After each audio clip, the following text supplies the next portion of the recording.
días. Es un placer estar con usted esta mañana. Y bueno, es periodista mexicana y nos gustaría hoy centrarnos un poco en cómo es México, ¿no? Bueno, pues ahora mismo tenemos una guerra desatada contra el narcotráfico, pero en el que también se relacionan, hay una cierta complicidad entre autoridades y cárteles, y estamos teniendo un genocidio paulatino como consecuencia de esta producción de drogas en el caso de los cultivos de amapola en el estado de Guerrero. Además, quiero decirte que ahí mismo también ponen a trabajar a los niños, porque el tipo de cultivo que requieren de las manos tan suaves, tan pequeñas de los niños. Y además esto está custodiado por el ejército, y eso lo puedes ver yendo a la zona de conflicto. En un artículo del País, los amapoleros contaban que, bueno, es una tradición que por años ha existido en su familia y que no ven otra manera de ganarse la vida, ¿no? Sí, bueno, mira que sí la hay. Hay alternativas, incluso dentro de la zona de conflicto que se llama la montaña Guerrero, donde están las zonas de producción de amapola. Hay familias que no participan en ello, que deciden no participar en estos trabajos promovidos por los cárteles de la droga. Entonces estas familias siembran sus parcelas para tener el alimento diario, o sea, ellos viven lo que les produce la tierra en esos momentos, y claro, es una tierra pues muy amable, por eso tan codiciada por los cárteles. Y bueno, a raíz del cártel y bueno, la violencia que esto produce en México, este llega a ser el tercer país más peligroso para periodistas, después de Siria y Afganistán, que están en guerra, pero se supone que México no está en guerra. Entonces, ¿por qué hay tanta violencia contra los periodistas?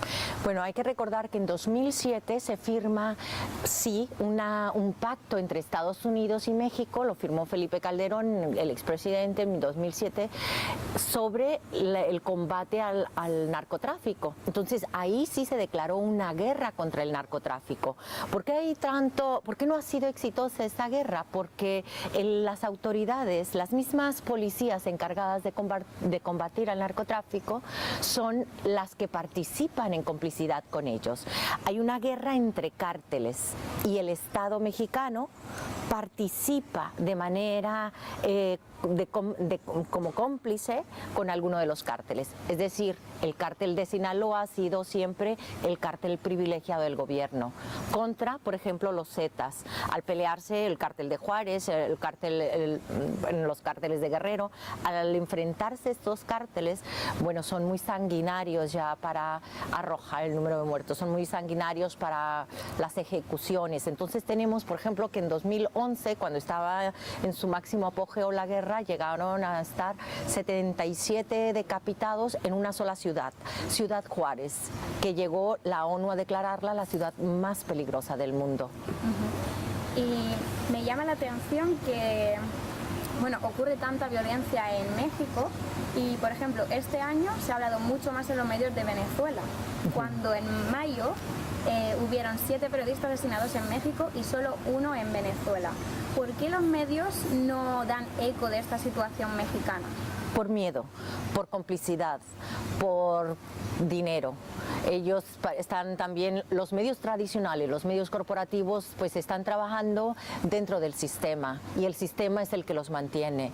Ahora, existimos una serie de periodistas independientes que nuestra vida corre en riesgo al cubrir desde otra perspectiva, es decir, desde la perspectiva fuera del sistema. Y tenemos que hacer esfuerzos extraordinarios para poder darle cobertura a estos casos, para decir la verdad, y en esto pues se nos va la vida. 2017 ha sido un año fatídico para los periodistas en México. Tan solo en este año llegamos a 33 asesinatos, pero desde el gobierno, desde el año 2000, podemos contar hasta 200. Entonces, incluso en Ciudad Juárez, que ha sido una de las ciudades más conocidas internacionalmente por sus asesinatos y su crueldad, acaban también de matar a otra periodista. Entonces, México si contamos la verdad, nos cuesta la vida. Y supongo que, bueno, los trabajos de alto riesgo suelen estar mucho mejor pagados, ¿no?, por esa inseguridad. ¿Cómo está la situación laboral del periodista en México? ¿Recibe más dinero por ese riesgo que corre de su vida o no? No, en absoluto, no es así. El periodista que decide poner su vida en riesgo para hacer una cobertura, por ejemplo, los niños en el cultivo de la amapola en Guerrero, o cuestiones de derechos humanos, o los feminicidios en Ciudad Juárez, Estado de México, Puebla, Morelos, que ahora ya es en todo el Estado mexicano, en todo el país. Estamos hablando de un país feminicida. Cuando el periodista decide hacer eso, no lo hace por dinero. No lo hace por dinero, lo hace por compromiso con la vida digna, lo hace por vocación, lo hace por indignación, por rabia, porque no podemos quedarnos callados, porque el silencio también es cómplice. ¿Y cómo les ayuda el Estado en esta situación? ¿Ha puesto alguna entidad de protección o no sé, cómo colabora? Bueno, sí, hay políticas de prevención para periodistas en riesgo, pero ninguna funciona. Es como la Constitución mexicana, está colmada de leyes muy buenas, muy prometedoras, muy esperanzadoras, pero a la hora de aplicarse ninguna funciona. Vivimos en un país de impunidad, entonces donde las leyes pues son como una cortina de humo nada más para apaciguarte, para que estés tranquila, pero no pasa nada. Hablando de esta situación de impunidad, la periodista Miroslava Brecht falleció, bueno, la asesinaron en marzo y el gobernador Javier Corral se comprometió a asegurar que se resolvería ese crimen, pero 9 meses después no hay sentencia, no se ha hecho justicia. Como este caso, el 90% de los asesinatos de periodistas queda impune, ¿no? Y ¿a qué se debe? ¿Es solo un problema burocrático o por qué no se llega a investigar y a hacer justicia? Porque no hay una voluntad política. Con impunidad hay una cadena de lucro en la que todos ganan, excepto las víctimas, por supuesto. Y si esto funcionara como un verdadero Estado de Derecho, entonces dejaría de haber esta cadena de lucro, se rompería, porque el gobernador sale a las 3 horas de que matan a la mi querida amiga Miroslava Brecht. Cuando la matan, a las 3 horas él dice que es una venganza del narcotráfico porque ella está dándole cobertura al narcotráfico. Más lejano de la verdad no podía ser. Miroslava estaba cubriendo la corrupción política y no al narcotráfico. ¿Y qué pasa? Que esto lo que hace es que los medios tradicionales, los medios corporativos se quedan con la voz oficial, pero no escuchan a las víctimas. Nadie sabe quiénes son los padres de Miroslava, cómo es la familia de Miroslava. Nadie sabe qué hay detrás del asesinato o los huérfanos que dejó como madre. Es decir, hay una vida que se oculta, que se roba, que se rapta y aparte se oculta. Y queda nada más en una estadística. ¿Y qué sigue con los medios tradicionales? Bueno, siguen cubriendo al victimario, en este caso al Estado. Todos hablan del gobernador Corral como un gobernador, incluso han utilizado la palabra decente. Utilizar estos términos en los medios son de una tendencia ideológica muy manipuladora. Cuando en este estado, a un año de gobierno, estamos hablando él entra en 2016, estamos hablando de un año, han ocurrido 2 asesinatos de periodistas en Chihuahua capital. Ha habido una amenaza de muerte a un periodista. Este periodista es Manuel Osvaldo Salvador Ang, así se llama, y su periódico, él dirige La Opción de Chihuahua. Y hay 21 periodistas amenazados de cárcel por críticas al gobierno.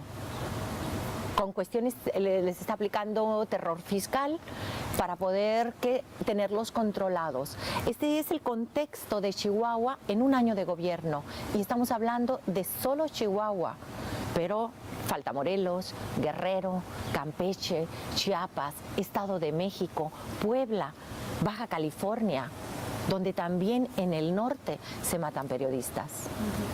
y vemos que todos los periodistas que realizan periodismo de investigación son amenazados, ¿no? Pero nadie habla de las repercusiones que tiene en el periodista. ¿Cómo le afecta a un periodista? Como usted ha recibido ya amenazas, ¿no?, por su trabajo, ¿cómo le afecta personalmente? Sí, bueno, sí hay una transformación a nosotros como periodistas. Vamos haciendo como una coraza ante la violencia, ¿no? Y esta coraza la vamos fortaleciendo con nuestra rabia, con nuestra indignación, con nuestro coraje, con nuestro llanto. Cuando yo cubrí todo este trabajo que hice sobre los feminicidios, claro, y estás viendo expedientes forenses, te enteras de las historias de las niñas, quiénes son las víctimas, y al principio te da miedo. Y vas transitando en esa serie de emociones, ¿sí?, en el que vas jugando con todo esto, y eso es lo que te hace escribir y no parar. Entonces nos afecta mucho emocionalmente, y hay organizaciones no gubernamentales que nos ayudan. Yo prefiero irme por el yoga, por la meditación y todo, porque necesitas este balance, porque necesitas esta tranquilidad para volver a agarrar más fuerza y seguir, ¿no? ¿Y cómo es la vida social de un periodista de investigación? Porque supongo que también repercutirá en, no sé, en cómo te relacionas con las personas. Ya, bueno, en mi caso, termina siendo mi familia las redes sociales, ¿sí? Termina siendo uno cada vez más aislado, encerrado, se siente seguro uno dentro de un cuarto de hotel donde nadie sabe que estás allí.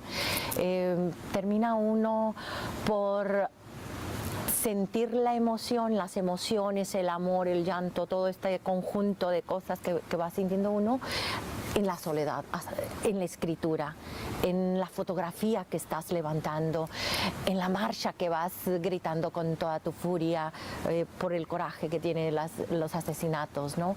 Entonces, sí, la vida social, termina uno aislándose simplemente de su propia familia, la familia biológica, por seguridad de ellos, porque es así, ¿no? Tienes que andarte escondiendo. Ahora, esa es una parte. La otra parte, también hay un grupo de periodistas que se la pasan en cócteles, ¿sí? Y son los que, a través de los medios corporativos, como las televisoras, Televisa, TV Azteca, pues presentan un México lleno de palmeras, como aquí en este precioso lugar Elche, y con playas donde se dice que no pasa nada. Entonces tenemos esa dualidad también de México, el México que presentan los periodistas de cócteles y el México que presentamos los periodistas que estamos huyendo, los periodistas que nos estamos exiliando. ¿Cuál es la verdad? ¿Cuál es la realidad de eso de México? Pues eso solamente, yo creo que hay una combinación, hay un, no sé, un sincretismo, y será el espectador el que decida cuál es el verdadero México. Hablando del espectador, cuando vemos las noticias mexicanas, muestran la realidad de una forma muy dura, muy cruda, ¿no? Estaba viendo las noticias y decían, han degollado a un periodista, lo dicen todo muy claro. Y me pregunto cómo reacciona el espectador, los ciudadanos de México y los propios periodistas cuando ven estas noticias. ¿Qué sensación les produce o cómo reaccionan? ¿Qué hacen? Lo que pasa es que al dar esta cobertura, que yo no la apruebo, o sea, desde una perspectiva ética, bueno, pues es cuestionable, y lo que hace es, sobre todo cuando están en televisión, se normaliza. Una consecuencia de ello es la normalización de la violencia, ¿sí? Las audiencias normalizan la violencia, o sea, cuando pasa un feminicidio se asusta, pero ya cuando están viendo 100 feminicidios por año, por mes, unos 30 feminicidios por mes, bueno, entonces la gente también se endurece. La violencia llega a ser una parte normal, los asaltos. Ya es normal salir y esperar que te asalten, ¿no? Entonces, eso es lo que está pasando, que los medios, en este caso, están formando a las audiencias a ver la violencia con normalidad. Entonces ya nadie se asusta, no se sorprende, la violencia ya no impacta. Claro. Y prueba de que hay tanta violencia fue el caso de los feminicidios en Ciudad Juárez, ¿no? Hizo una cobertura muy buena de todo lo que pasó allí y lo recopiló en su libro Desaparecidas de la morgue, ¿no? Y me llama la atención que toda esta historia empieza con un mensaje en las redes sociales, ¿no? Sí, lo que pasa es que en las redes sociales hay una advertencia, bueno, en mi libro hago la advertencia de que lo que estoy dándole cobertura es ya de dominio público y ese trabajo es mío y no de los familiares de las víctimas. En las redes sociales hice 57 reportajes en 3 años, más notas de radio, televisión, y ese trabajo ahora lo estoy presentando en formato de libro y con una estructura literaria, digamos, como si fuera una novela negra. Este trabajo generó mucha polémica en las redes sociales, me estuvieron cuestionando porque los familiares de las víctimas me pedían recursos por utilizar sus nombres. Sin embargo, ya no era ese el momento. Estamos hablando que ese material ya estaba publicado. Y también las víctimas, yo lo que quería era darle voz a las víctimas, ¿sí? Pero los familiares buscan todavía una compensación económica por utilizar sus casos. Y sobre todo lo hicieron personas que yo no tocaba esos casos. Es que hablar de 233 feminicidios, estás hablando de 233 familias menguadas que no hallan la puerta también con la miseria en la que viven, porque todas las víctimas están en una completa pobreza, ¿sí? Y esto es lo que ha generado ahora. Esto se tiene que trabajar, reflexionar, decirlo, pero quedarse callado nunca. Exacto. Y se habla mucho del silencio, ¿no? En cuanto a todo lo que pasa, la gente tiende a silenciar esa violencia. Y me llamó la atención el caso en su libro que había familias que recibían trozos de huesos de gente que se sabía que ni siquiera eran sus hijas. Y ¿por qué toda esta situación, ¿no? de engaño, de no llegar al punto de quién fue realmente el opresor? Claro, porque llegar al punto de saber quién es el depredador, porque no es un hombre con apellido, un hombre que digas, este es el culpable y lo metemos en la cárcel. No. Llegar al verdadero depredador de las mujeres implica al Estado, y al implicar al Estado, el Estado también tiene que compensar económicamente a las víctimas, porque si no, no estaríamos hablando de justicia. En cambio, si se queda en esta manera fabricando culpables, si se quedan en una situación eterna de desaparecidas, nadie paga por ello. Nadie paga por ello, y estamos hablando de nadie paga condena, nadie paga económicamente, el Estado no paga nada, un peso. Entonces lo que hace es fabricar estas evidencias, fracturar huesos o encontrar huesos y presionar a los familiares de las víctimas a que acepten eso como la identidad como si fuese desde su hija, tierran esos huesos y simulan también un duelo por comodidad, porque ya están cansados, están familias que han estado durante años buscando a sus hijas, peleando con las mismas autoridades, defendiéndose incluso de ellas. Entonces, bueno, también por hartazgo, y esa es una de las cuestiones también que fortalece la impunidad de los verdaderos responsables de estos feminicidios, porque como te decía, no es solo una persona de decir él fue el culpable, él la mató.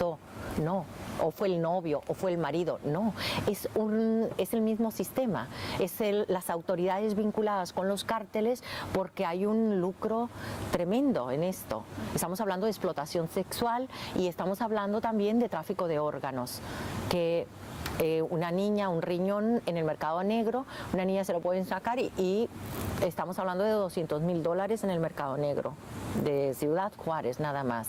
Y esto está sucediendo ya en todo el país. Además, generar esta cadena de lucro es donde todos ganan solo a costa de las chicas. ¿Y quiénes van a realmente, quiénes tienen los recursos económicos, políticos, humanos para defenderse? Nadie, nadie. La sociedad está empobrecida. Entonces, hablamos de un estado en el que prima el amor por el dinero, se podría decir, ¿no? El lucro. Y para un periodista independiente, pues que no puede confiar en que el Estado le subvencione o otro medio, la publicidad, ¿cómo puede financiarse un periodista independiente en esta situación? Bueno, aquí yo no soy muy buena consejera porque he tenido que trabajar como maestra o como empresaria para poder financiar mi periodismo independiente y además lo he tenido que hacer desde el exilio. Autoexilio por las amenazas de muerte y todo, pero desde el momento en que yo crucé hacia Estados Unidos y empecé a trabajar, mi vida fue económicamente más estable y además esto me permitió crear mis propios recursos y medios para tener una cobertura desde otra perspectiva, es decir, desde la perspectiva transfronteriza y a través de la tecnología, con las nuevas tecnologías. Esto me abrió un panorama de posibilidades porque me sacó de la cobertura tradicional, de tener un jefe editor que me está mandando lo que él quiere, ¿sí? O de tener filtros que pone el Estado para algunas noticias. Entonces, a mí, sí, la verdad, haberme exiliado y empezar a buscar las opciones para crear este periodismo independiente, sí, pues me hizo tener que trabajar en otros empleos. ¿Y cómo podría ayudar los ciudadanos para que se pueda hacer un mejor periodismo o para financiar ese periodismo independiente? Yo creo que colaborando pues con la compra de sus materiales, de sus libros, microdonaciones, hay muchas posibilidades, incluso empresarios socialmente responsables, conscientes de lo que estaba pasando, sobre todo en países como México, que están viviendo una crisis de derechos humanos por las guerras o las guerras disimuladas desde el exterior, pues son a través de estas microdonaciones, de publicidad en sus medios, en sus blogs, en la lectura de sus materiales, en compartir a través de las redes sociales quiénes somos, qué estamos haciendo, porque entre todos, sin fronteras, nos ayudan a dar a conocer esta verdad, ¿no? Esta realidad, esta crisis que estamos viviendo. Sí. Y después de tantos años dedicada al periodismo y a investigar, si viajáramos al pasado y tuviera que volver a elegir su profesión, ¿elegiría ser periodista? Absolutamente, sí. Claro, sí. Es algo que amo, escribir, reportar, tener esta adrenalina, empatizar con las víctimas, poder darles una voz que no tenían. Mi trabajo ha generado 4 refugios políticos que ahora ya son asilos y estamos hablando de 4 familias a salvo. Entonces eso ha valido la pena. Muchísimas gracias. Gracias. Ha sido un placer tenerte con nosotros y compartir tu sabiduría y tu buen trabajo. Gracias.